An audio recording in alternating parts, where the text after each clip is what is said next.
നമ്മുടെ ഇന്നത്തെ പഠനത്തിനായി തിരഞ്ഞെടുത്ത തിരുവചന ഭാഗം ലൂക്കോസ് എഴുതിയ സുവിശേഷം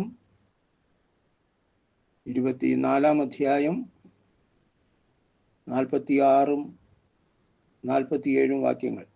ലൂക്കോസ് എഴുതിയ സുവിശേഷം 24 അധ്യായം 46 47 വാക്യങ്ങൾ. ക്രിസ്തു കഷ്ടം അനുഭവിക്കുകയും 3-ാം നാൾ മരിച്ചവരിൽ നിന്ന് ഉയർത്തെഴുന്നേൽക്കുകയും അവൻ്റെ നാമത്തിൽ മാനസാന്തരവും പാപമോചനവും യെരുശലേമിൽ തുടങ്ങി സകല ജാതികളിലും പ്രസംഗിക്കുകയും വേണം എന്നിങ്ങനെ എഴുതിയിരിക്കുന്നു. യേശു കർത്താവ് ഉയർത്തെഴുന്നേറ്റ ശേഷം ശിഷ്യന്മാരോട് പറയുന്ന ഒരു ആജ്ഞയാണിത്. ക്രിസ്തു കഷ്ടം അനുഭവിക്കുകയും 3-ാം നാൾ മരിച്ചവരിൽ നിന്ന് ഉയർത്തെഴുന്നേൽക്കുകയും അവൻ്റെ നാമത്തിൽ മാനസാന്തരവും പാപമോചനവും യെരുശലേമിൽ തുടങ്ങി സകല ജാതികളിലും പ്രസംഗിക്കുകയും വേണം. സകല ജാതികളിലും പ്രസംഗിക്കുകയും വേണം. പൊതുവെ കർത്താവ് നമ്മെ ഭരമേൽപ്പിച്ചിരിക്കുന്ന സുവിശേഷം അത് ഏതോ ചില കൂട്ടർ മാത്രം ചെയ്യേണ്ടതാണെന്ന് ധാരണ പലർക്കുമുണ്ട്. നമ്മൾ വിശ്വാസികളായിരിക്കുക, ശുശ്രൂഷയ്ക്കായി ദൈവം ചിലരെ ആക്കിയിട്ടുണ്ട്, അവർ ശുശ്രൂഷ ചെയ്യുന്നു. നമുക്ക് പ്രാപിക്കാനുള്ള മാത്രമേ ഉള്ളൂ. അനുഗ്രഹം പ്രാപിക്കണം, വിടുതൽ പ്രാപിക്കണം, സൗഖ്യം പ്രാപിക്കണം. പിന്നെ കഴിയുമെങ്കിൽ ഇതുപോലുള്ള ശുശ്രൂഷകൾക്കായിട്ട് ധനപരമായിട്ടൊക്കെ സഹായിക്കണം. എന്നാൽ അതിനേക്കാൾ ഗൗരവമേറിയ ഒരു ഉത്തരവാദിത്വം യേശുക്രിസ്തുവിനെ ജീവിതത്തിൽ സ്വന്തം രക്ഷിതാവും കർത്താവുമായി സ്വീകരിച്ചവർക്ക് ഉണ്ട് എന്നുള്ളത് ഗൗരവമായി നമ്മൾ ഏറ്റെടുത്തേ മതിയാവും. മതപരിവർത്തനം എന്ന് പറയുന്നത് ഇന്ന് വളരെ ഒരു വിഷയമായി മാറിയിരിക്കുകയാണ്.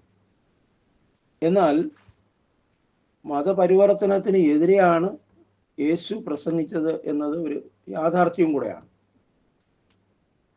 മത്തായി എഴുതിയ സുവിശേഷം 23-ാം അധ്യായം 14-15 വാക്യങ്ങൾ നമ്മൾ വായിക്കുമ്പോൾ, മത്തായി 23-ന്റെ 14-15 വാക്യങ്ങൾ നാം വായിക്കുമ്പോൾ അവിടെ നാം കാണുന്നത് യേശു കർത്താവ് പറയാണ്, കപടഭക്തിക്കാരായ ശാസ്ത്രിമാരും പരീശന്മാരുമായുള്ളവരെ, നിങ്ങൾക്ക് കഷ്ടം! നിങ്ങൾ കരയും കടലും ചുറ്റി ഒരുത്തനെ നിങ്ങളുടെ മതത്തിൽ ചേർക്കും. ചേർന്ന ശേഷം അവനെ നിങ്ങളെക്കാൾ ഇരട്ടിച്ച നരകത്തിന് യോഗ്യനാക്കി തീർക്കും. ഇപ്പൊ മനുഷ്യന് ആവശ്യം മതമല്ല. അന്നത്തെ മതത്തെ നോക്കി, മതത്തിന്റെ നേതാക്കന്മാരെ നോക്കി പറയാണ്, നിങ്ങൾ മതത്തിലാണ് നിങ്ങൾ മനുഷ്യരെ ചേർക്കുന്നത്. ചേർത്ത ശേഷം അവന് ഇരട്ടി നരകത്തിന് യോഗ്യനാക്കും. അപ്പൊ മതം മനുഷ്യനെ നരകത്തിലേക്ക് ആനയിക്കുന്ന ഷോർട്ട് കട്ടാണ്. നാം വിശ്വസിക്കുന്നത്, നാം സ്നേഹിക്കുന്നത് യേശു ക്രിസ്തുവിനെയാണ്. ക്രിസ്തുവിനെ അറിയേണ്ടതുപോലെ അറിയുവാനും അറിയിക്കുവാനും വിളിക്കപ്പെട്ടവരാണ് നാം. ബാക്കിയുള്ളതെല്ലാം അതിൻ്റെ കൂടെ ചേർക്കപ്പെടും. നമുക്ക് തിന്നാനും കുടിക്കാനും ഉടുക്കാനും വേണമെന്നുള്ളത് കർത്താവിന് അറിയാം. അതുകൊണ്ടാണ് കർത്താവ് പറഞ്ഞത് മുമ്പേ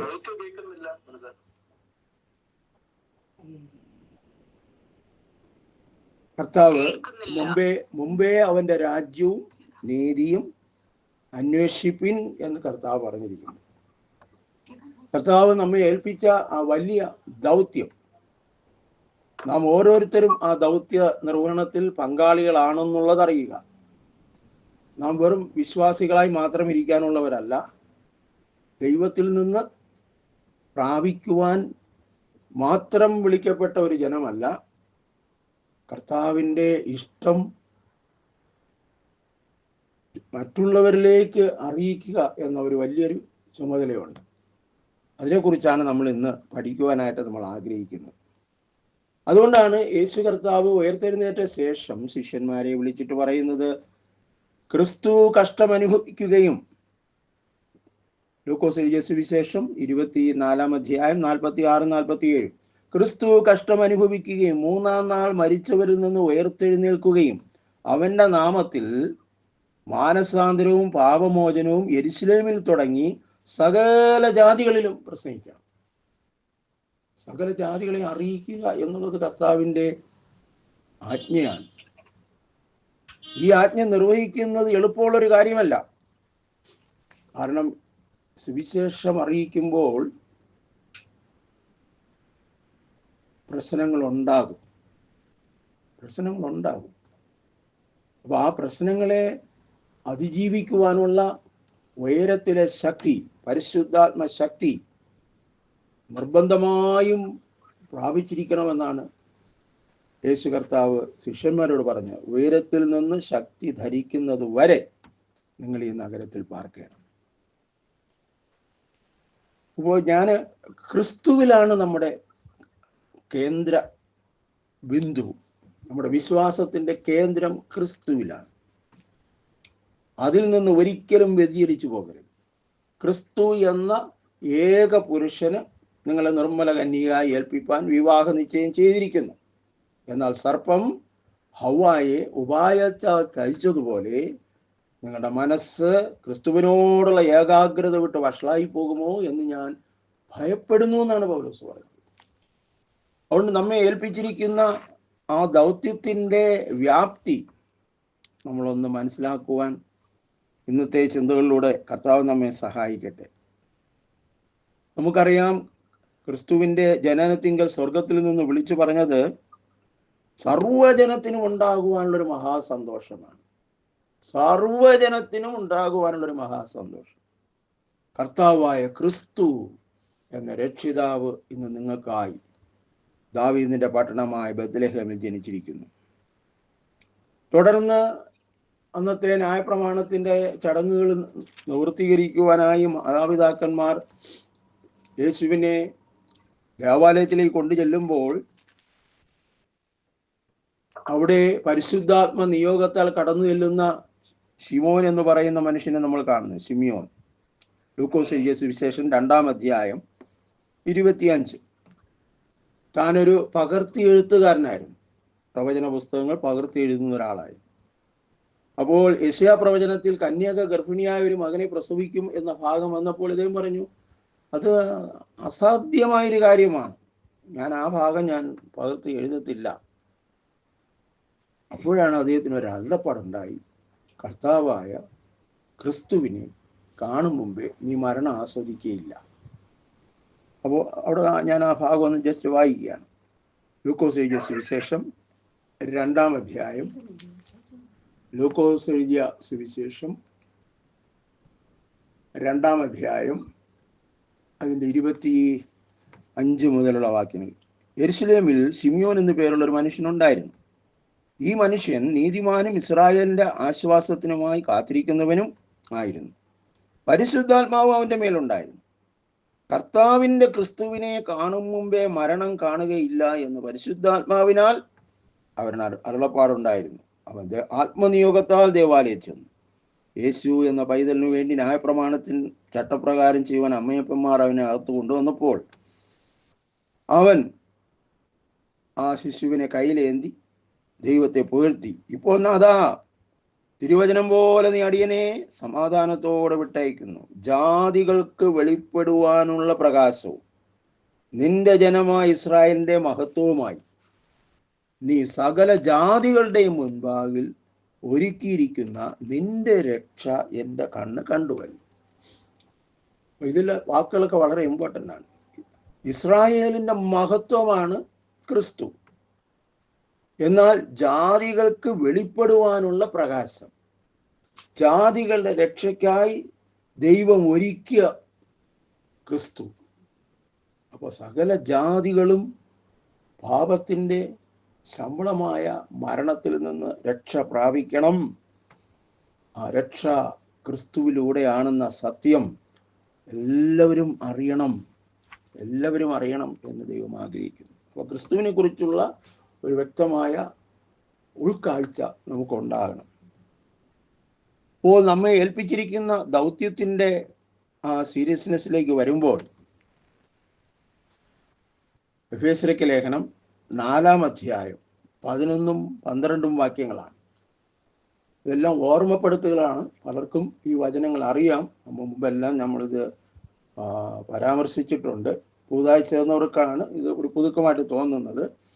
അത് കഴിയുന്നതും ലളിതമായി ഞാൻ പറയാൻ ശ്രമിക്കുകയാണ്. എഫേസ്യർക്ക് ലേഖനം 4-ാം അധ്യായം അതിൻ്റെ 11-ാമത്തെ വാക്യം മുതൽ. അവൻ ചിലരെ അപ്പോസ്തലന്മാരായും ചിലരെ പ്രവാചകന്മാരായും ചിലരെ സുവിശേഷകന്മാരായും ചിലരെ ഇടയന്മാരായും ഉപദേഷ്ടാക്കന്മാരായും നിയമിച്ചിരിക്കുന്നു. അത് നാം എല്ലാവരും വിശ്വാസത്തിലും ദൈവപുത്രനെ കുറിച്ചുള്ള പരിജ്ഞാനത്തിലുമുള്ള ഐക്യതയും തികഞ്ഞ പുരുഷത്വവും ക്രിസ്തുവിന്റെ സമ്പൂർണതയായ പ്രായത്തിന്റെ അളവ് പ്രാപിക്കുവോളം വിശുദ്ധന്മാരുടെ യഥാസ്ഥാനത്വത്തിനായുള്ള ശുശ്രൂഷയുടെ വേലയ്ക്കും ക്രിസ്തുവിന്റെ ശരീരത്തിന്റെ ആത്മീക വർധനയ്ക്കും ആകുന്നു. അവൻ ചിലരെ അപ്പോസ്തലന്മാരായും ചിലരെ പ്രവാചകന്മാരായും ചിലരെ സുവിശേഷകന്മാരായും ചിലരെ ഇടയന്മാരായും ഉപദേഷ്ടാക്കന്മാരായും നിയമിച്ചിരിക്കുന്നു. അത് നാം എല്ലാവരും ഇതന്നെ പ്രത്യേകിച്ച് ഒരു പ്രകാശനം തന്ന ഒരു ഭാഗമാണ്. നിങ്ങളെല്ലാവരും എന്നല്ല പൗലോസ് പറയുന്നു, നാം എല്ലാവരും തന്നെ കൂടെ ചേർത്താണ് പറയുന്നത്.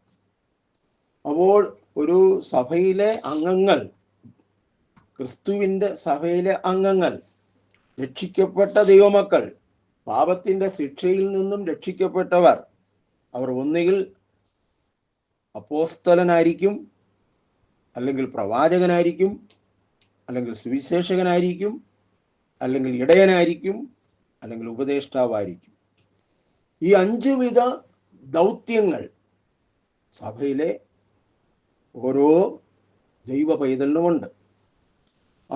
അത് നാം എല്ലാവരും, സഭയിലുള്ള എല്ലാവർക്കും ആ ദൗത്യത്തിനായിട്ടുള്ള വേലയ്ക്കായിട്ട് ദൈവം ക്രിസ്തുവിനെ കുറിച്ചുള്ള, അതാണ് അടുത്ത് പറയുന്നത്,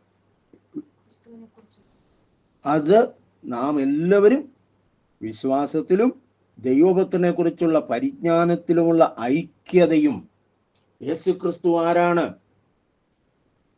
അതിനെക്കുറിച്ചുള്ള അറിവിലുള്ള ഒരു ഐക്യതയുണ്ട്. ഇന്ന് സഭ ഏതാണെന്നാണ് പലരും ചോദിക്കുന്നത്. ക്രിസ്തുവിനെ അങ്ങ് മാറ്റി നിർത്തി ഏത് സഭയിലാണ് പോകുന്നത്? എന്നോട് ചിലർ ഞാനൊരു സെമിനാറിന് പോയപ്പോൾ ചോദിച്ചു, ഏത് സഭയിലാണ്? ഞാൻ പറഞ്ഞു, മരുഭൂമിയിലെ സഭയിലാണ് ഞാൻ പോകുന്നത്. അവരിതുവരെ അങ്ങനെ ഒരു സഭ കേട്ടിട്ടില്ല. കാരണം ഏത് സഭയിലാണ് പോകുന്നതെന്ന് പറയാനിപ്പോൾ ലജ്ജ തോന്നുന്നു. അപ്പോൾ ക്രിസ്തുവിനെ കുറിച്ചുള്ള പരിജ്ഞാനത്തിലും ഐക്യതയിലും ആയി തീർന്നിട്ട് പിന്നെ തികഞ്ഞ ഒരു പക്വത, തികഞ്ഞ പുരുഷത്വം, ക്രിസ്തുവിൻ്റെ സമ്പൂർണത പ്രാപിക്കുക. അതെല്ലാം പ്രോസസ്സാണ്, പെട്ടെന്ന് പ്രാപിക്കുന്നതല്ല. പ്രാപിക്കുവോളം അതെ വിശുദ്ധന്മാരുടെ യഥാസ്ഥാനത്തിനായുള്ള ശുശ്രൂഷയുടെ വേലയ്ക്കും ക്രിസ്തുവിൻ്റെ ശരീരത്തിൻ്റെ ആത്മീക വർധനവിനുമാകും. അപ്പോൾ ഈ വലിയൊരു കാഴ്ചപ്പാടോടുകൂടെയാണ് കർത്താവ് സഭയിൽ ഈ ശുശ്രൂഷകന്മാരെ വെച്ചിരിക്കുന്നത്. സഭയിൽ, ആ വാക്ക് ഞാൻ ആവർത്തിച്ച് പറയുകയാണ്, സഭയിൽ ഈ ശുശ്രൂഷകന്മാർ വെച്ചിരിക്കുന്നു. നമുക്കറിയാം, അപ്പോസ്തല പ്രവർത്തികൾ 13 നമ്മൾ നോക്കുമ്പോൾ അവിടെ ചിലർ ആരാധിച്ചും പ്രാർത്ഥിച്ചും എല്ലാം ഇരിക്കുകയാണ്. അപ്പോൾ പരിശുദ്ധാത്മാവ് അവിടെ ഇടപെട്ടപ്പോൾ പറഞ്ഞിരിക്കുകയാണ്, അവർ വിളിച്ചിരിക്കുന്ന വേലയ്ക്കായി വേർതിരിപ്പീൻ.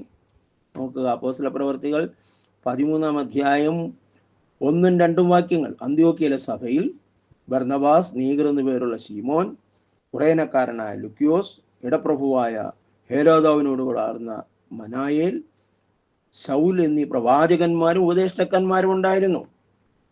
അവർ കർത്താവിനെ ആരാധിച്ചും ഉപവസിച്ചുകൊണ്ടിരിക്കുമ്പോൾ, ഞാൻ ബർന്നബാസിനെയും ശൗലിനെയും വിളിച്ചിരിക്കുന്ന വേലയ്ക്കായി അവരെ എനിക്ക് വേർതിരിപ്പിൻ എന്ന് പരിശുദ്ധാത്മാവ് പറഞ്ഞു. അപ്പോൾ ശൗലും ബർന്നബാസും എല്ലാം അവിടെ ആരാധിച്ചുകൊണ്ടിരിക്കുകയാണ്. അവരവിടെ ആരാധിക്കുന്നത് സഭയ്ക്കും ഒരു സന്തോഷമാണ്. കാരണം അവർ പ്രവാചകന്മാരും ഉപദേഷ്ടാക്കന്മാരുമായിരുന്നു. പക്ഷേ വിളിച്ചിരിക്കുന്ന വേല വേറെയാണ്. അപ്പോസ്തലിക്ക് കാൾ എന്ന് വെച്ചാൽ, അപ്പോസ്തലൻ എന്ന വാക്ക് മലയാളത്തിൽ നമ്മൾ മിഷണറി എന്ന് ഉപയോഗിക്കാറുണ്ട്. മിഷണറി എന്ന് പറയുമ്പോൾ ലാറ്റിൻ വേർഡാണ്. അപ്പോസ്റ്റലോസ് എന്ന് പറയുന്ന ഗ്രീക്ക് വേർഡിന് തത്തുല്യമായ ലാറ്റിൻ വേർഡാണ് മിഷണറി, അയക്കപ്പെട്ടവൻ. അപ്പോൾ ആ സുവിശേഷത്തിനായി മരിക്കാനായി അയക്കപ്പെടുത്തവനാണ്. അവൻ പോയിട്ട് തിരിച്ചു വരുമെന്നുള്ള ഗ്യാരണ്ടി ഇല്ല മിഷണറി എന്ന് പറയുന്നത്.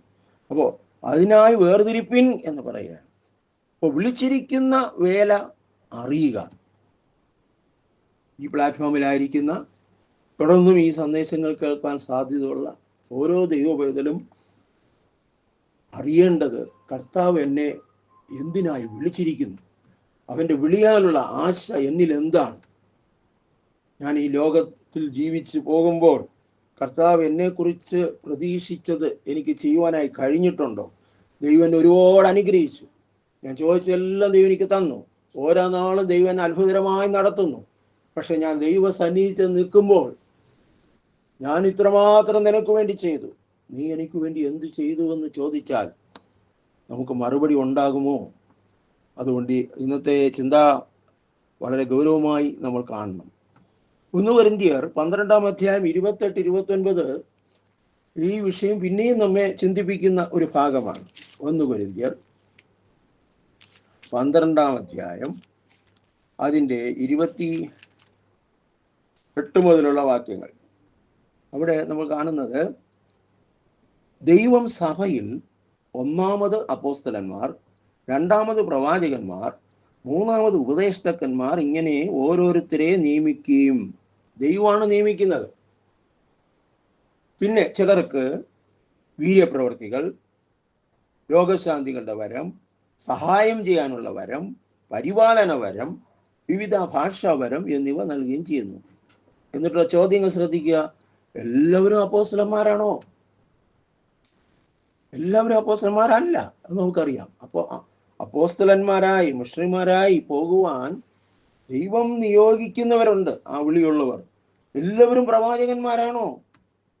അതിന് ഉത്തരമില്ല എന്നേ പറയാൻ പറ്റത്തുള്ളൂ. എല്ലാവരും ഉപദേഷ്ടാക്കന്മാരാണോ? ഇല്ല. എല്ലാവരും വീര്യപ്രവൃത്തി ചെയ്യുന്നുണ്ടോ? ഇല്ല.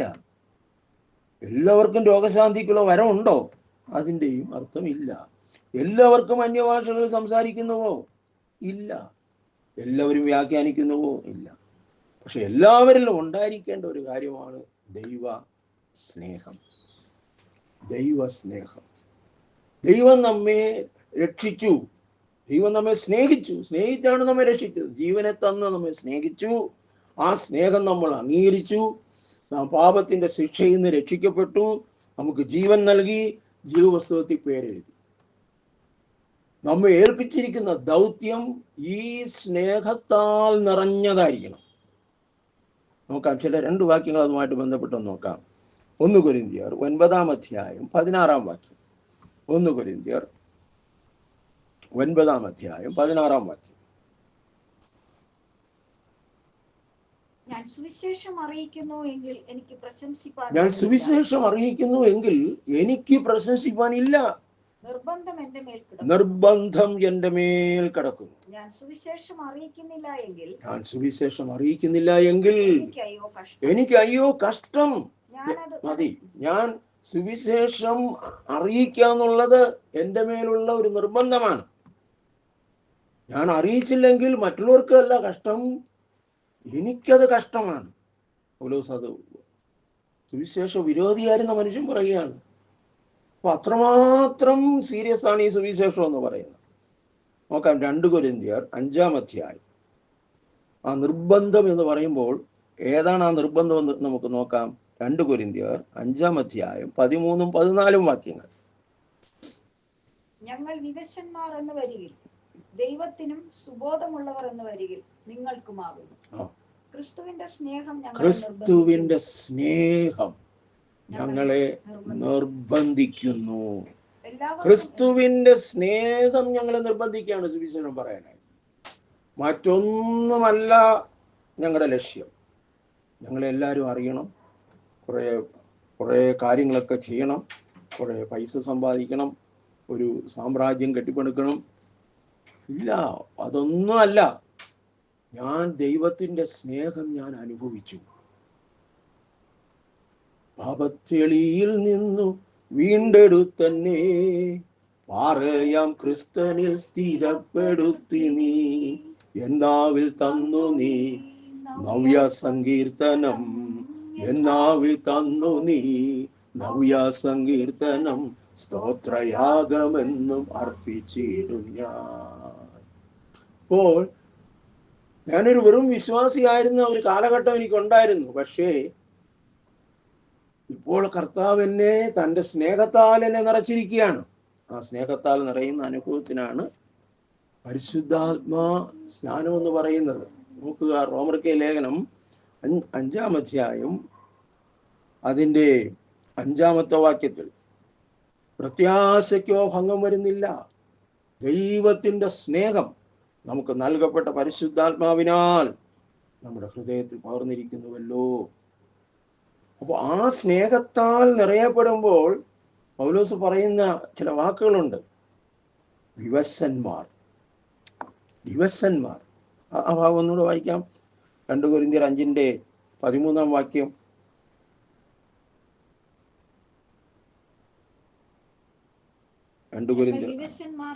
ഞങ്ങൾ വിവശന്മാർ എന്ന് വരികിൽ ദൈവത്തിന് ആ ദൈവസ്നേഹത്താൽ ഞങ്ങൾ വിവശരായി പോയി. സുബോധമെന്ന് ഉള്ളവർ എന്ന് വരികിൽ മനുഷ്യരോട് വിവശതയൊന്നും കാണിക്കുന്നില്ല, സുബോധത്തോടെ സംസാരിക്കുന്നു. അതാണ് പരിശുദ്ധാത്മാവിനെ കുറിച്ച് പറഞ്ഞിരിക്കുന്നത്. സ്നേഹത്തിൻ്റെയും സുബോധത്തിൻ്റെയും ശക്തിയുടെയും ആത്മാവത്രേ നമുക്ക് നൽകിയത്. അതുകൊണ്ട് അതത്രയും നമുക്ക് നൽകിയത്. ലോകത്തിൽ ഇന്നുവരെയും സുവിശേഷം നിലനിൽക്കുന്നതിൻ്റെ ഒരു കാരണം ഭീരുത്വത്തിന്റെ മുമ്പിൽ മുട്ടുമടക്കാത്ത നിരവധി സഹോദരന്മാരും സഹോദരിമാരുമാണ്. അവർ കഷ്ടം അനുഭവിച്ചു, ക്രിസ്തുവിനായി കഷ്ടം അനുഭവിച്ചു. ക്രിസ്തേശുവിനായി കഷ്ടം സഹിച്ചു, നിത്യ യുഗങ്ങൾ വാഴും സ്വർഗസിയോനിൽ. ഈ വാക്കുകൾ, വരികളെല്ലാം ഈ ദിവസങ്ങളിൽ ഉള്ളത്തിൽ ഇങ്ങനെ പരിശുദ്ധാത്മാവ് ബോധ്യപ്പെടുത്തുന്ന ചില വരികളാണ്. കാരണം യേശു കർത്താവ് പറഞ്ഞു, ലോകത്തിൽ നിങ്ങൾക്ക് കഷ്ടം ഉണ്ട്, എങ്കിലും ധൈര്യപ്പെടുകയും ഞാൻ ലോകത്തെ ജയിച്ചിരിക്കുന്നു. യേശു ആരെയും പറ്റിച്ചിട്ടില്ല. സുവിശേഷവുമായി ആ ദൗത്യവുമായി ഇറങ്ങുന്നവർക്ക് കഷ്ടമുണ്ട്. കാരണം ലോകം നമ്മുടെ മിത്രമല്ല, ലോകം നമ്മുടെ ശത്രുവാണ്. യേശു എത്ര വ്യക്തമായിട്ടാണ് തൻ്റെ ശിഷ്യന്മാർ ഈ കാര്യങ്ങളെല്ലാം പഠിപ്പിച്ച് അവരെ പരിശുദ്ധാത്മാവിൽ ദൗത്യത്തിനായിട്ട് ഇറക്കിയത്. രക്തസാക്ഷികളായി തീർന്നവരുണ്ട്, അതൊന്നും അവരെ തളർത്തിയില്ല. ശാസനകൾ വന്നു, ജയിലിൽ പിടിച്ചടച്ചു, അതൊന്നും അവരെ തളർത്തിയില്ല. കർത്താവിൻ്റെ ദൂതൻ വന്നവരെ പുറത്തു കൊണ്ടുവന്നു. അപ്പോൾ മരണത്തിന് അപ്പുറമായ ജീവിതത്തെക്കുറിച്ച് ദൈവസ്നേഹത്തിൽ ആഴമായ ഒരു ഉറപ്പ് അവർക്കുണ്ടായിരുന്നു. ഒരു ഭാഗം നിങ്ങളുടെ ശ്രദ്ധയെ കൊണ്ടുവരട്ടെ. യോഹന്നാൻ എഴുതിയ സുവിശേഷം അതിൻ്റെ 15-ാം അധ്യായം 18 മുതലുള്ള വാക്യങ്ങൾ. യോഹന്നാൻ 15-ന്റെ 18 മുതൽ. ലോകം നിങ്ങളെ പകയ്ക്കുന്നു എങ്കിൽ അത് നിങ്ങൾക്ക് മുൻപേ എന്നെ പകച്ചിരിക്കുന്നു എന്നറിവിൻ. നിങ്ങൾ ലോകക്കാർ ആയിരുന്നുവെങ്കിൽ ലോകം നിങ്ങൾക്ക് സ്വന്തമായതിനെ സ്നേഹിക്കുമായിരുന്നു. എന്നാൽ നിങ്ങൾ ലോകക്കാരായിരിക്കാതെ ഞാൻ നിങ്ങളെ ലോകത്തിൽ നിന്ന് തിരഞ്ഞെടുത്തത് കൊണ്ട് ലോകം നിങ്ങളെ പകയ്ക്കുന്നു. ലോകത്തെക്കുറിച്ച് വ്യക്തമായൊരു കാഴ്ചപ്പാട് ദൈവത്തിൻ്റെ മക്കൾക്കുണ്ടാകണം. ലോകം നമ്മുടെ മിത്രമല്ല. ലോകം എനിക്കു വൈരി, ലോകം എന്നെ ത്യജിച്ചാൽ ശോകം എന്തെനിക്കതിൽ ഏതും. ഇതായിരുന്നു നമ്മുടെ പൂർവ്വപിതാക്കന്മാർക്ക് ലോകത്തെക്കുറിച്ചുള്ള ആറ്റിറ്റ്യൂഡ്. പക്ഷെ ഇന്ന് ലോകം സഭയ്ക്കകത്ത് കയറി. ലോകത്തിൽ നേടിയ നേട്ടങ്ങൾക്കാണ് സഭയിൽ ആദരവ് കൊടുക്കുന്നത്, അംഗീകാരം കൊടുക്കുന്നത്. ലോകം തൻ വശത്തിലാക്കി നിൻ ജനങ്ങളെ. ആത്മദാഹമുള്ളവർ എത്ര ദുർലഭം. ആത്മീയമായ കാര്യങ്ങളിൽ യാതൊരു പരിഗണനയും ഇല്ലാതിരിക്കുന്നു, എന്തൊക്കെ ചെയ്യുന്നു, പക്ഷേ സ്നേഹമില്ല. ക്രിസ്തുവിന്റെ സ്നേഹത്തിൽ, ദൈവ സ്നേഹത്തിലല്ല ഇതൊന്നും ചെയ്യുന്നത്. നമുക്കറിയാം, എഫെസോസിലെ സഭയ്ക്ക് എഴുതിയ ചില കാര്യങ്ങളാണ് നമ്മൾ വായിച്ചത്. 5 ശുശ്രൂഷകരെ നിയമിച്ചിരിക്കുന്നു. പക്ഷേ കാലക്രമത്തിൽ ശുശ്രൂഷ നടന്നു, പക്ഷേ ദൈവസ്നേഹം പോയി. ഉയർത്തെഴുന്നേറ്റ കർത്താവ് എഫെസോസിലെ സഭയുടെ ദൂതൻ എഴുതുമ്പോൾ പറയുക, നിന്റെ പ്രയത്നം, നിന്റെ സഹിഷ്ണുത, കള്ള അപ്പോസ്തലന്മാരെ കണ്ടാൽ നിനക്ക് തിരിച്ചറിയാൻ കഴിയുന്ന അവസ്ഥ, ഇതെല്ലാം ഞാൻ അറിയുന്നു. നിന്റെ പ്രയത്നം എല്ലാം ഞാൻ അറിയുന്നു, നീ തളർന്നു പോകാത്ത എല്ലാം ഞാൻ അറിയുന്നു. പക്ഷേ ആദ്യ സ്നേഹം നീ വിട്ടുകളഞ്ഞു. ഒരു കുറ്റമേ ഉള്ളൂ, പക്ഷെ ആ കുറ്റം ഗൗരവമേറിയത്. ദൈവ സ്നേഹത്തിൽ അല്ലാതെ ചെയ്യുന്നതിനൊന്നിനും ദൈവ സന്നിധിയിൽ പ്രതിഫലമില്ല എന്ന് നമ്മൾ മനസ്സിലാക്കണം.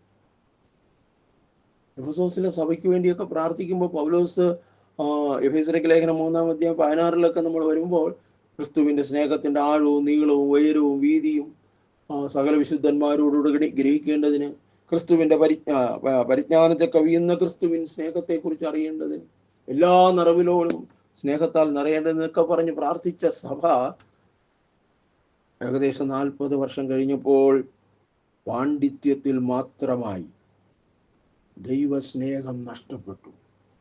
ശുശ്രൂഷകൾ ദൈവസ്നേഹമില്ലാത്തതായി മാറി. അങ്ങനെയെങ്കിൽ 1570 പ്രോട്ടസ്റ്റന്റ് സഭ രൂപീകരിക്കപ്പെടുന്നത്. ദൈവ വചന സത്യങ്ങൾക്ക് വിരുദ്ധമായി പഠിപ്പിച്ച കാര്യങ്ങളെക്കുറിച്ച് ദൈവാത്മാവ് പ്രകാശനം മാർട്ടിൻ ലൂതർക്ക് നൽകിയപ്പോൾ അതിനെ പ്രൊട്ടസ്റ്റ് ചെയ്തു. എത്ര വലിയ സഭയെന്ന് പറഞ്ഞാലും ആ പ്രൊട്ടസ്റ്റന്റ് സഭ ഇപ്പോൾ എങ്ങോട്ട് പോയി? കഴിഞ്ഞ ദിവസം ഒരു ലൂതറൻ ചർച്ചിൽ യാക്കോബാച്ചൻ പ്രസംഗിക്കുന്നതിന് കൺവെൻഷന്റെ നോട്ടീസ് എനിക്ക് കിട്ടി. ഞാൻ അതിൻ്റെ താഴെ പ്രൊട്ടസ്റ്റന്റ് സഭകൾ എങ്ങോട്ട് എന്നിട്ടു. അപ്പോൾ ഒരച്ഛൻ എനിക്ക് ഇട്ടിരിക്കുക, വരുന്നുണ്ടോ എങ്കിൽ അറിയിക്കാം. മാർട്ടിൻ ലൂതർ പറഞ്ഞ ഒരു വലിയൊരു പ്രസ്താവനയാണ്, ഹിയർ ഐ സ്റ്റാൻഡ്. ഞാൻ ഇവിടെ നിൽക്കുന്നു. എന്തെല്ലാം പ്രതികൂലങ്ങൾ വന്നാലും, എന്തെല്ലാം പ്രയാസങ്ങൾ വന്നാലും ഞാനിവിടെ നിൽക്കുന്നു. ഞാൻ തിരുവെഴുത്തുകളെ വിശ്വസിക്കുന്നു. യേശു ക്രിസ്തുവിന്റെ കൃപയാലുള്ള നീതീകരണത്തെ ഞാൻ വിശ്വസിക്കുന്നു. വേദപുസ്തകം ദൈവത്തിന്റെ വചനമെന്ന് വിശ്വസിക്കുന്നു. സകല മഹത്വവും ദൈവത്തിന് മാത്രമെന്ന് ഞാൻ വിശ്വസിക്കുന്നു. ഇവിടെ ഞാൻ നിൽക്കുന്നു. ഇതുപോലെ അനേക വിശ്വാസ വീരന്മാരെ കർത്താവ് എഴുന്നേൽപ്പിച്ചു. ഇവർക്കെല്ലാം നല്ല മരണങ്ങളല്ല കിട്ടിയത്. വേദപുസ്തകം ഇംഗ്ലീഷിലേക്ക് ട്രാൻസ്ലേറ്റ് ചെയ്യാൻ ടിൻഡേലിനെ തീ വെച്ച് കൊന്നുകളഞ്ഞു. എത്ര വിശുദ്ധന്മാർ. ഞാൻ ഇടയ്ക്കൊരു കൂട്ടായ്മ ചോദിച്ചു, നല്ല മരണമെന്ന് പറഞ്ഞാൽ എന്താണ്? നല്ല മരണമെന്ന് പറയുന്നത് അറ്റാക്ക് വരുന്നതാണ് നല്ല മരണം. അല്ലെങ്കിൽ ഉറക്കത്തിൽ പോകണം, കുഴഞ്ഞു വീണ് മരിച്ച കിടന്ന് കഷ്ടപ്പെട്ടില്ല, നല്ല മരണമായിരുന്നു. ഞാൻ പിന്നെ എൻ്റെ മനസ്സിൽ വന്ന ചോദ്യങ്ങൾ ഞാൻ ചോദിച്ചു. യേശു ക്രിസ്തുവിന് നല്ല മരണം കിട്ടിയോ? യേശു ക്രിസ്തുവിൻ്റെ ശിഷ്യന്മാർക്ക് നല്ല മരണം ലഭിച്ചുവോ? നൂറ്റാണ്ടുകളായി ക്രിസ്തുവിന് വേണ്ടി കഷ്ടം അനുഭവിച്ചവർ നല്ല മരണം ലഭിച്ചാണ് അവർ മരിച്ചത്. അവർക്ക് നല്ല അടക്ക ശുശ്രൂഷ കിട്ടിയോ? എല്ലാവർക്കും നല്ല മരണം വേണമെന്ന് ആഗ്രഹമുണ്ട്, നല്ലൊരു അടക്ക ശുശ്രൂഷ വേണമെന്ന് ആഗ്രഹമുണ്ട്. ദൈവമക്കളെ, ക്രിസ്തു മാർഗം ക്രിസ്തുവിന് വേണ്ടി നിൽക്കുമ്പോൾ നല്ല മരണം ലഭിക്കണമെന്നില്ല. ലഭിച്ചാൽ ഓക്കെ, മരണം നിശ്ചയിക്കുന്നത് കർത്താവാണല്ലോ. പക്ഷേ നമ്മുടെ ഉള്ളിൽ ആഗ്രഹം നല്ലൊരു ഉയർത്തെഴുന്നേൽപ്പായിരിക്കണം. കർത്താവ് വരുമ്പോൾ നമ്മൾ ജീവിച്ചിരുന്നാൽ രൂപാന്തരപ്പെടണം, നമ്മൾ മരിച്ചു പോയാൽ ഉയർത്തെഴുന്നേൽക്കണം. നല്ലൊരു ഉയർത്തെഴുന്നേൽപ്പ്. നോക്കുക, എബ്രായർക്ക് ലേഖനം 11-ാം അധ്യായം 35-ാം വാക്യം. എബ്രായർ 11:35. സ്ത്രീകൾക്ക് തങ്ങളുടെ മരിച്ചവരെ ഉയർത്തെഴുന്നേൽപ്പിനാൽ തിരികെ കിട്ടി. സ്ത്രീകൾക്ക് തങ്ങളുടെ മരിച്ചവരെ ഉയർത്തെഴുന്നേൽപ്പിനാൽ തിരിച്ചു കിട്ടി. അത്ഭുതങ്ങളൊക്കെ നടന്നു. മറ്റു ചിലർ ഏറ്റവും നല്ലൊരു ഉയർത്തെഴുന്നേൽപ്പ് ലഭിക്കേണ്ടതിനാൽ ഉദ്ധാരണം കൈക്കൊള്ളാതെ ഭേദ്യം ഏറ്റു. രക്ഷപ്പെടാതെ ഭേദ്യമേറ്റു. ഈർച്ചവാളാലും മറ്റു അമ്പിനാലും എല്ലാം ഭേദ്യമേറ്റ് മരിച്ചു. പക്ഷെ അവർ കർത്താവിന് വേണ്ടി ധീരതയോടെ നിന്നു. ഒരു നല്ലൊരു ഉയർത്തെഴുന്നേൽപ്പാണ് ഞാൻ പ്രതീക്ഷിക്കുന്നത്. ഈ ദിവസങ്ങളിൽ കാര്യങ്ങൾ ഇങ്ങനെ മുറുകി വരുമ്പോൾ ഏത് വിധേനയും സുവിശേഷത്തെ അടിച്ചമർത്താമെന്ന് ചിന്തിക്കുമ്പോൾ ഇതിൻ്റെ പിന്നിൽ വ്യാപരിക്കുന്ന തിന്മയുടെ വ്യാപാര ശക്തികൾ അറിഞ്ഞുകൊണ്ട് പരിശുദ്ധാത്മാവിൽ ദൈവം നമ്മെ ഏൽപ്പിച്ചിരിക്കുന്ന ദൗത്യം ചെയ്യുവാൻ കർത്താവേ എന്നെ ശക്തിപ്പെടുത്തണമേ എന്ന് നാം പ്രാർത്ഥിക്കണം. നോക്കുക, വെളിപ്പാട് പുസ്തകം 2-ാം അധ്യായത്തിൽ വരുമ്പോൾ അവിടെ ഒരു സഭയെക്കുറിച്ച് പറയുകയാണ്. സ്മൃർന്ന, 4-ാമത്തെ വാക്യം. വെളിപ്പാട് പുസ്തകം അതിൻ്റെ 8-ാമത്തെ വാക്യം. സ്മുർന്നയിലെ സഭയുടെ ദൂതൻ എഴുതുക: മരിച്ചവനായിരുന്നു, വീണ്ടും ജീവിക്കുകയും ചെയ്ത ആദ്യനും അന്ത്യനുമായവൻ അരുളി ചെയ്യുന്നത്, ഞാൻ നിന്റെ കഷ്ടതയും ദാരിദ്ര്യവും നീ ധനവാനാകുന്നു താനും. അവിടെ പറയണം, നീ ധനവാനാണ്, നീ ആത്മാവിൽ സമ്പന്നനാണ്. പക്ഷെ ലോകത്തിന്റെ മുമ്പിൽ നീ കഷ്ടപ്പെടുന്നവനാണ്, നീ ദരിദ്രനാണ്. യഥാർത്ഥത്തിൽ ആ സഭയോട് മാനസാന്തരം പറയാൻ പറയുന്നില്ല, മരണപര്യന്തം വിശ്വസ്തനായിരിക്കാനാണ് പറയുന്നത്. ഇനിയും ചില സംഭവങ്ങൾ സംഭവിക്കും. അത് ഡയക്ലീഷ്യൻ ചക്രവർത്തിയുടെ കാലത്ത് സംഭവിച്ചതിനെ കുറിച്ചാണ്. 10 ദിവസം 10 വർഷം എനിക്കൊന്ന് കഴിഞ്ഞ ക്ലാസ്സിൽ ഞാനത് സൂചിപ്പിച്ചു എന്ന് തോന്നുന്നു. അപ്പോൾ പക്ഷേ മരണപര്യന്തം വിശ്വസ്തനായിരിക്കാം. Faithful unto death. മരണപര്യന്തം വിശ്വസ്തനായിരിക്കുക. കഷ്ടതയുണ്ട്, ദാരിദ്ര്യമുണ്ട്, അത് മാറ്റിക്കൊടുത്തില്ല. ഇന്ന് കഷ്ടതയും ദാരിദ്ര്യവും ഒക്കെ ശാപത്തിൻ്റെ അടയാളങ്ങൾ എന്നൊക്കെയാണ് ചിലർ പഠിപ്പിക്കുന്നത്. നമ്മൾ രാജകീയ പുരോഹിതവർഗമാണ്, രാജാക്കന്മാരെ പോലെ ജീവിക്കണം എന്നൊക്കെ പഠിപ്പിക്കുന്നവരുണ്ട്. അത് അവരെ കിട്ടിയ കാഴ്ചപ്പാടിൽ ജീവിക്കട്ടെ. അപ്പോൾ നമ്മൾ ഏൽപ്പിച്ചിരിക്കുന്ന ദൗത്യം ഏതാണെന്ന് തിരിച്ചറിയുക, വിളിയാലുള്ള ആശ ഏതാണെന്ന് തിരിച്ചറിയുക, അത് ചെയ്യുക, അത് ദൈവസ്നേഹത്തിൽ ചെയ്യുക. അപ്പോസ്തലനായി വിളിച്ചിരിക്കുമ്പോൾ ഈ 5 വിളിയിലും നേരെ അഗേൻസ്റ്റ് ആയിട്ടുള്ളതുണ്ട്. അപ്പോസ്തലന്മാർ, കള്ള അപ്പോസ്തലന്മാർ, പ്രവാചകന്മാർ, കള്ളപ്രവാചകന്മാർ, സുവിശേഷകന്മാർ, വേറൊരു സുവിശേഷം പ്രസംഗിക്കുന്നവർ, ഇടയന്മാർ, ആടുകളെക്കുറിച്ച് വിചാരമുള്ള ഇടയന്മാർ, കൂലിയെക്കുറിച്ച് മാത്രം, ശമ്പളത്തെക്കുറിച്ച് മാത്രം വിചാരമുള്ള ഇടയന്മാർ, ഉപദേഷ്ടാക്കന്മാർ, ദുരുപദേഷ്ടാക്കന്മാർ. ഇതൊക്കെ നിങ്ങൾ തിരുവനന്തപുരത്ത് നിന്ന് പഠിക്കണമേ. അപ്പോൾ 5 വിധ ശുശ്രൂഷകൾ. അപ്പോസ്തലന്റെ പ്രധാനപ്പെട്ട ശുശ്രൂഷ എന്താണ്? അപ്പോസ്തല പ്രവൃത്തിയിൽ 26:18 പൗലോസിനെ അപ്പോസ്തലനായി കർത്താവ് വിളിക്കുമ്പോൾ അവനോട് പറയുകയാണ്, ജനത്തിൻ്റെയും ദൈവജനത്തിൻ്റെയും ജാതികളുടെയും കയ്യിൽ നിന്ന് ഞാൻ നിന്നെ വിടുവിക്കും. അവർക്ക് പാപമോചനവും എന്നിലുള്ള വിശ്വാസത്താൽ ശുദ്ധീകരിക്കപ്പെട്ടവരുടെയിൽ അവകാശം ലഭിക്കേണ്ടതിന്. ഒരു മനുഷ്യന് 2 കാര്യങ്ങളാണ് ഉണ്ടാകേണ്ടത്: പാപമോചനം, ശുദ്ധീകരിക്കപ്പെട്ടവരുടെയിൽ അവകാശം. ഇത് രണ്ടും ലഭിക്കണമെങ്കിൽ അവരുടെ കണ്ണ് തുറക്കണം. അപ്പോൾ കണ്ണ് തുറപ്പാൻ ഞാൻ നിന്നെ അയക്കുന്നു എന്നാണ് പറയുന്നത്. അപ്പോൾ ഒരു അപ്പോസ്തലൻ എന്നുള്ള നിലയിൽ ഒരാളെ ദൈവം അയക്കുമ്പോൾ, അവൻ പോയി ശുശ്രൂഷിക്കുമ്പോൾ ജനത്തിൻ്റെ ആന്തരികമായ കണ്ണ് തുറക്കും. അവരുടെ കണ്ണ് തുറക്കുകയും അവർ ഇരിക്കുന്നത് ഇരുട്ടിൻ്റെ അധികാരത്തിലാണെന്ന് മനസ്സിലാവും, സാത്താൻ്റെ അധികാരത്തിലാണെന്ന് മനസ്സിലാവും. അവരെ ദൈവത്തിങ്കിലേക്ക് തിരിയിക്കുന്നതാണ്, ജീവനുള്ള സത്യ ദൈവത്തിലേക്ക് തിരിയിക്കുന്നതാണ് അപ്പോസ്തലന്റെ ശുശ്രൂഷ.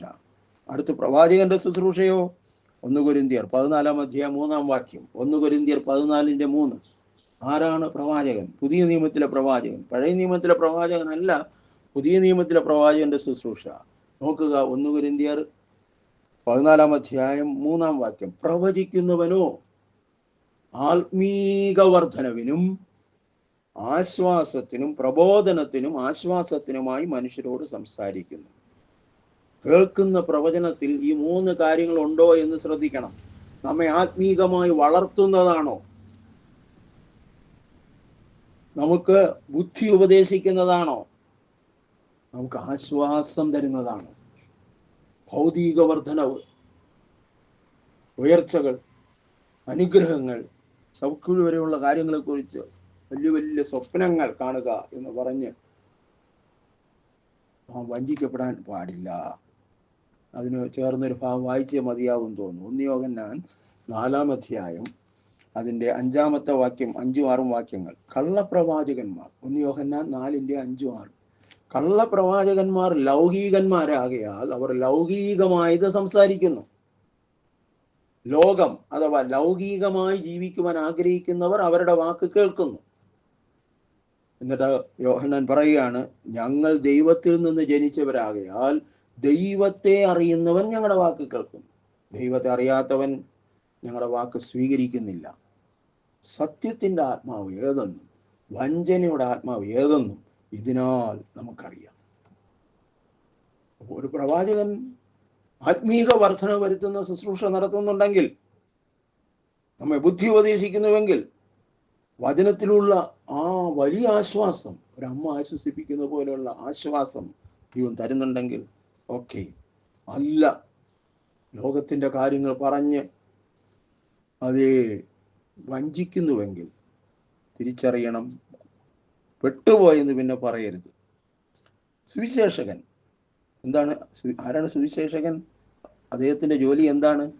അപ്പോസ്തലപ്രവൃത്തികൾ 8-ാം അധ്യായം അതിൻ്റെ 12-ാം വാക്യത്തിലേക്ക് വരുമ്പോൾ ഫിലിപ്പോസ് എന്ന് പറയുന്ന ഒരു സുവിശേഷനെ കുറിച്ച് പറയുകയാണ്. താൻ അപ്പോസ്തലനൊന്നുമല്ല, മേശമേൽ ശുശ്രൂഷിക്കുന്ന മനുഷ്യനായിരുന്നു. പക്ഷേ യെരുശലേമിലെ സഭയ്ക്ക് പീഡനം വന്നപ്പോൾ അപ്പോസ്തലന്മാരൊഴികെ മറ്റുള്ളവരെല്ലാം യഹൂദിയ സമരിയ ദേശങ്ങളിലേക്ക് ചിതറിപ്പോയി. അങ്ങനെ സമരിയ ദേശത്തിലേക്ക് ചിതറിപ്പോയ ഫിലിപ്പോസ് എന്ന് പറയുന്ന മനുഷ്യൻ താൻ ദൈവരാജ്യത്തെയും യേശുക്രിസ്തുവിനെയും കുറിച്ചുള്ള സുവിശേഷം പ്രസംഗിച്ചു. തന്നിലൂടെ അത്ഭുതങ്ങളും അടയാളങ്ങളും നടന്നു. അത് കണ്ടിട്ടാണ് സിമിയോൻ എന്ന് പറയുന്ന ആ മന്ത്രവാദി, അതായത് കൊള്ളാമല്ലോ, ഞാൻ എത്രയോ മന്ത്രം ജപിച്ചാണ് എന്തെങ്കിലും ചിലത് നടക്കുന്നത്, ഇവിടെ യേശുവിൻ്റെ നാമത്തിൽ എന്ന് പറയുമ്പോൾ അത്ഭുതങ്ങൾ സംഭവിക്കും. താനും അങ്ങ് സ്നാനപ്പെട്ടു. പാവം ഫിലിപ്പോസ് വിചാരിച്ച് മന്ത്രവാദി രക്ഷിക്കപ്പെട്ടു. പക്ഷെ അവൻ രക്ഷിക്കപ്പെട്ടതല്ല. എൻ്റെ രഹസ്യം അറിയാൻ വേണ്ടി ആ ടീമിനകത്ത് കയറാൻ വേണ്ടിയാണ് അവൻ അങ്ങനെ സ്നാനപ്പെട്ടതെന്നെല്ലാം നമ്മൾ അവിടെ ആ ഭാഗം വായിക്കുമ്പോൾ മനസ്സിലാവും. സുവിശേഷം പ്രസംഗിക്കുന്നവൻ ആ സുവിശേഷത്തെ തിരിച്ചറിഞ്ഞു കൊടുക്കണം. ജനത്തെ തിരുവഴുത്തിലൂടെ തിരിച്ചു മനസ്സിലാക്കി കൊടുക്കണം. അടുത്തത് പാസ്റ്റർ, ഇടയൻ. സഭയിൽ ഇടയന്മാരാണുള്ളത്. കാരണം സഭയിലുള്ളവരെല്ലാവരും രാജകീയ പുരോഹിത വർഗമാണ്, വേണ്ടതിന് പണിയപ്പെടുന്നവരാണ്. ആത്മീക യാഗം കഴിപ്പാൻ തക്ക രാജകീയ പുരോഹിത വർഗമാകേണ്ടതിന് പണിയപ്പെടുന്ന സമൂഹമാണ് സഭയെന്ന് പറയുന്നത്. എന്നാൽ പേര് കൊടുത്തിരിക്കുന്നത് രാജകീയ പുരോഹിത വർഗം. ഓക്കെ, അപ്പോൾ പാസ്റ്ററുടെ ജോലി എന്താണ്? ദൈവത്തിൻ്റെ സഭയാണ് ഏൽപ്പിച്ചിരിക്കുന്നതെന്ന്. ആ സഭയെന്ന് പറയുന്നത്, ദൈവത്തിൻ്റെ സഭയെന്ന് പറയുമ്പോൾ താൻ സ്വന്തം രക്തത്താൽ സമ്പാദിച്ചിരിക്കുന്ന ദൈവത്തിൻ്റെ സഭ. അപ്പോസ്തലപ്രവൃത്തി 20:28 ആസിയയിലെ സഭാ മൂപ്പന്മാർ ലീഡേഴ്സിനെ വിളിച്ച് പറയുകയാണ്, നിങ്ങളെ തന്നെയും, അപ്പോസ്തലപ്രവൃത്തി 20:28, നിങ്ങളെ തന്നെയും താൻ സ്വന്തം രക്തത്താൽ സമ്പാദിച്ചിരിക്കുന്ന ദൈവത്തിൻ്റെ സഭയെ മേയ്പാൻ പരിശുദ്ധാത്മാവ് നിങ്ങളെ അധ്യക്ഷരാക്കി വെച്ച ആട്ടിൻകൂട്ടത്തെയും സൂക്ഷിക്കും. ആട്ടിൻകൂട്ടത്തെ സൂക്ഷിക്കുന്ന ചുമതലയാണ് ഒരു സഭാ ശുശ്രൂഷകന്റെ ചുമതല. പാസ്റ്റർ ആടുകളെ സൂക്ഷിക്കുക, ചെന്നായ്ക്കളിൽ നിന്ന് സൂക്ഷിക്കുക. ഞാൻ പോയ ശേഷം കൊടിയ ചെന്നായ്ക്കൾ, ആട്ടിൻകൂട്ടത്തെ ആദരിക്കാത്ത കൊടിയ ചെന്നായ്ക്കൾ വരും. അവർ വിപരീത ഉപദേശങ്ങൾ പ്രസ്താവിക്കും, പഠിപ്പിക്കും, നേരെ തലതിരിച്ച് പ്രസംഗിക്കും, പഠിപ്പിക്കും. ഇന്ന് പലയിടത്തും ക്രിസ്തുവിന്റെ ഉപദേശം കേൾക്കാനില്ല. ഓരോരുത്തർക്ക് അവരവർക്ക് തോന്നിയ രീതിയിൽ പഠിപ്പിക്കുക, എടുത്ത പഠനവുമില്ല. വിപരീത ഉപദേശങ്ങളിൽ നിന്ന് ആടിനെ സംരക്ഷിക്കുക, ബലഹീനമായതിനെ ശക്തിപ്പെടുത്തുക, ഒടിഞ്ഞുപോയതിനെ അതിൻ്റെ മുറിവ് കെട്ടുക, കാണാതെ പോയതിനെ തിരിച്ചു കൊണ്ടുവരിക, ചിതറിപ്പോയതിനെ കണ്ടുപിടിക്കുക. ഇങ്ങനെ വലിയൊരു ശുശ്രൂഷ ആണ് പാസ്റ്ററൽ മിനിസ്ട്രി. കുറച്ചുകൂടെ ആഴങ്ങളിലേക്ക് പോയാൽ വിശ്വാസത്തിലേക്ക് വന്നവരെ വിശുദ്ധിയിൽ വളർത്തി നിർമ്മല കന്യകയായി കുഞ്ഞാട്ടിൻ്റെ കല്യാണത്തിനായി ഒരുക്കുന്ന ശുശ്രൂഷ, മണവാട്ടിയായി ഒരുക്കുന്ന ശുശ്രൂഷ. അതുകൊണ്ടാണ് വിരല് നാലാമത്തെ വിരലായി വരുന്ന മോതിര വിരലാണ് ഇടയനെന്ന് പറയുന്നത്. അടുത്തതാണ് ഉപദേഷ്ടാക്കന്മാർ, ടീച്ചേഴ്സ്. 2 യോഹന്നാൻ 9 മുസ്ലിം പറയുന്നു, ക്രിസ്തുവിൻ്റെ ഉപദേശത്തിൽ നിലനിൽക്കാതെ അതിൽ കടന്നു പോകുന്ന ഒരുത്തനും ദൈവമില്ല. നമുക്ക് പറയുവാൻ ഓരോ സഭയ്ക്കും ഓരോ ഉപദേശമാണ്. അതാണ് തമ്മിൽ ചേരാത്തത്. ഓരോ തിയോളജിയാണ്. നമുക്കൊരു ഉപദേശമുള്ളൂ, ക്രിസ്തുവിൻ്റെ ഉപദേശം. ക്രിസ്തുവിൻ്റെ ഉപദേശത്തിൽ നിലനിൽക്കുക. അല്ലാത്തതെല്ലാം വിപരീത ഉപദേശം, ഭൂതങ്ങളുടെ ഉപദേശം. ക്രിസ്തുവിൻ്റെ ഉപദേശത്തിന് പൗലോസ് കൊടുത്ത പേരാണ് പത്യോപദേശം. പത്യോപദേശം, സ്നേഹത്തിൽ സത്യം സംസാരിച്ച് ഉപദേശിച്ച് ക്രിസ്തുവിൽ വളർത്തുക, ക്രിസ്തുവിനോട് ചേർത്ത് പിടിക്കുക. അപ്പോൾ ഇതിൽ ഏത് ദൗത്യമാണ് കർത്താവ് നമുക്ക് നൽകിയത്? അങ്ങനെ മനസ്സിലാക്കാം. ഒരാൾ എന്നോട് ചോദിച്ചു, കർത്താവ് എന്തിനു വേണ്ടി എന്നെ വിളിച്ചിരിക്കുന്നു എന്ന് എങ്ങനെ മനസ്സിലാക്കാം? നമ്മെ ഒരു ശുശ്രൂഷയ്ക്കായിട്ട് ആരെങ്കിലും വിളിക്കുമ്പോൾ, നാം പ്രാർത്ഥനയോടുകൂടെ ദൈവവചന പ്രസംഗം തയ്യാറാക്കുമ്പോൾ, സന്ദേശം തയ്യാറാക്കുമ്പോൾ ഏത് രീതിയിലുള്ളൊരു മെസ്സേജാണ് തരുന്നതെന്നുള്ളത് നമ്മെ വിളിച്ചിരിക്കുന്ന വിളിയുമായി ബന്ധപ്പെട്ടായിരിക്കും. ആത്മഭാരം, ആത്മാവിൽ നശിച്ചു പോകുന്നതിനെ കുറിച്ച് വലിയ ഭാരം കർത്താവ് തരുന്നുവെങ്കിൽ ഒരു മിഷണറി കാളുണ്ട്. അത് പുരുഷനാണോ സ്ത്രീയാണോ എന്നുള്ളത് വ്യത്യാസമില്ല. അല്ല, അത് അവിടെ കടന്നു വന്നിരിക്കുന്ന വരുന്ന ആളുകളെ കുറിച്ചുള്ളൊരു വെളിപ്പാട്, റെവലേഷനോടുകൂടെ ശുശ്രൂഷിപ്പാൻ, അവർക്ക് ആപ്റ്റായ ദൈവത്തിൻ്റെ വചനം കൊടുക്കുവാൻ കഴിയുന്നുവെങ്കിൽ എന്നെ ഒരു പ്രവാചക ദൗത്യത്തിനായി ദൈവം വിളിച്ചിരിക്കുന്നു. ദൈവത്തിൻ്റെ അരുളപ്പാട് പ്രസ്താവിക്കുവാൻ, വിവേചിച്ചുകൊണ്ട്, ഈ കാലഘട്ടത്തെ വിവേചിച്ചുകൊണ്ട് ശുശ്രൂഷിപ്പാൻ ദൈവം എന്നെ വിളിച്ചിരിക്കുന്നു. സുവിശേഷകനാണെങ്കിൽ സുവിശേഷമാണ് അറിയും, ദൈവരാജ്യത്തിൻ്റെ സുവിശേഷം. അതിനെക്കുറിച്ചൊരു വ്യക്തമായൊരു വെളിപ്പാട്. എല്ലാവരും ദൈവരാജ്യത്തിൽ കടക്കണം. വീണ്ടും ജനനത്തെക്കുറിച്ച്, മാനസാന്തരത്തെക്കുറിച്ച് എല്ലാം പ്രസംഗം. കാലം തികഞ്ഞു, ദൈവരാജ്യം സമീപിച്ചിരിക്കുന്നു, മാനസാന്തരപ്പെട്ട് സുവിശേഷത്തിൽ വിശ്വസിപ്പീൻ. ആ ഒരു സന്ദേശമായിരിക്കും തരുന്നത്. അല്ല, ഒരു കെയറിങ് ടൈപ്പുള്ളൊരു മെസ്സേജാണ് തരുന്നതെങ്കിൽ ഒരു സഭാ ശുശ്രൂഷയുടെ കോളിംഗ് ഉണ്ട്. നഷ്ടപ്പെട്ടു പോകുന്ന ആളുകൾ, പിന്മാറിപ്പോകുന്നവർ, അവരെ കർത്താവിനോട് ചേർത്ത് നിർത്തുവാനുള്ള രീതിയിലുള്ള സന്ദേശം ദൈവാത്മാവ് പ്രകാശിപ്പിക്കുന്നുവെങ്കിൽ അങ്ങനെ. അടുത്തതാണ് ദൈവവചനം പഠിപ്പിക്കാനായിട്ട് ദൈവം വിളിച്ചിരിക്കുന്നു, മറ്റുള്ളൊരു ടീച്ചിങ് മിനിസ്ട്രി. ഇത് നമ്മളെ ഒരു ശുശ്രൂഷയ്ക്കായി ആരെങ്കിലും വിളിക്കുമ്പോൾ ദൈവാത്മാവ് നമുക്ക് തരുന്ന പ്രകാശനത്തിലൂടെ നമ്മൾ എന്തിനായി വിളിച്ചിരിക്കുന്നു എന്ന് നമുക്ക് മനസ്സിലാക്കാൻ കഴിയും. അതുകൊണ്ട് ഈ ചുരുങ്ങിയ നാളുകളിൽ, അന്ത്യകാലത്ത്, ദുർഘട സമയത്തിലാണ് നമ്മളായിരിക്കുന്നത്. ദൈവത്തിൻ്റെ ജ്ഞാനത്തോടും പരിജ്ഞാനത്തോടും നമ്മെ വിളിച്ചിരിക്കുന്ന വിളിയിൽ ഉറച്ചു നിന്നുകൊണ്ട് കർത്താവിന് വേണ്ടി വൻ കാര്യങ്ങൾ ചെയ്യുവാൻ, ദൈവ സ്നേഹത്തിൽ ചെയ്യുവാൻ പരിശുദ്ധാത്മാവ് നമ്മെ പ്രാപ്തരാക്കട്ടെ. ഒരു വചനം കൂടെ നിങ്ങളുടെ ശ്രദ്ധയെ കൊണ്ടുവരുന്നു. ക്രിസ്തു യേശുവിൻ്റെ സ്നേഹത്തിൽ നിന്ന് നമ്മെ വേർപിരിക്കുന്നതാർ. റോമർ 8:35. നമ്മുടെ ദൗത്യ നിർവഹണത്തിൽ കഷ്ടത, സങ്കടം, ഉപദ്രവം, പട്ടിണി, നഗ്നത, ആപത്ത്, വാള് ഇതെല്ലാം വരാൻ സാധ്യതയുണ്ട്. പക്ഷെ അവിടെ പൗലോസ് പറയാണ്, നമ്മെ സ്നേഹിച്ചവൻ മുഖാന്തരം ഇതിലെല്ലാം പൂർണ്ണ ജയം പ്രാപിക്കുന്നു. അപ്പോൾ ദൈവ സ്നേഹത്തിൽ അധിഷ്ഠിതമായി നമ്മുടെ ദൗത്യം നിർവഹിക്കുമ്പോൾ ഈ പ്രയാസങ്ങളും കഷ്ടതകളും എല്ലാം വന്നാൽ തന്നെയും അതിനെല്ലാം അതിജീവിക്കുവാനുള്ള ദൈവകൃപ നമുക്ക് ലഭിക്കുന്നു.